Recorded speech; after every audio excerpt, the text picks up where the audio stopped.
देखिए the ratio of age of A B and C, the ratio of age of A B and C is 2:4:5 and the sum of their age is 77. Find the ratio of age to B's age at 10 year hence.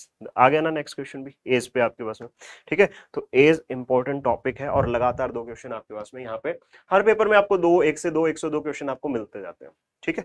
देखो 3 लोग हैं ए B and सी, 2:4:5 उनका ratio और इनका सम दे रखा है 77। अब मुझे एक बात बताओ, ये एक्चुअल सम है उनकी एज का, रेशियो के अकॉर्डिंग सम कितना होगा? इन तीनों को ऐड कर दो, 5 4 9 और 2 11, 11 की वैल्यू 77 है, 1 की वैल्यू कितनी हो जाएगी? Divide by.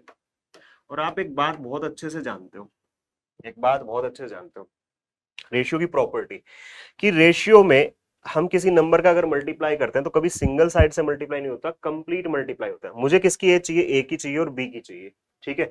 तो ए की वैल्यू कितनी है? 2, मतलब 2 से मल्टीप्लाई कर दूं, या मैं ये कहूं कि मैं यहां पे 7 का मल्टीप्लाई कर दूं, तो ये कितना हो जाएगा? 14।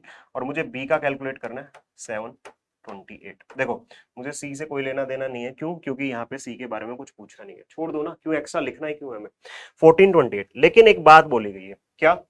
कि 10 वर्ष बाद ए और बी की आयु का अनुपात क्या होगा? 10 साल के बाद पूछा है, दोनों में 10 साल ऐड कर दो, कितना हो जाएगा? 24। और यहाँ पे कितना हो जाएगा? सॉरी 38, 38 है ना, 28 है ऊपर, तो ये कितना हो जाएगा आपके पास में? 38।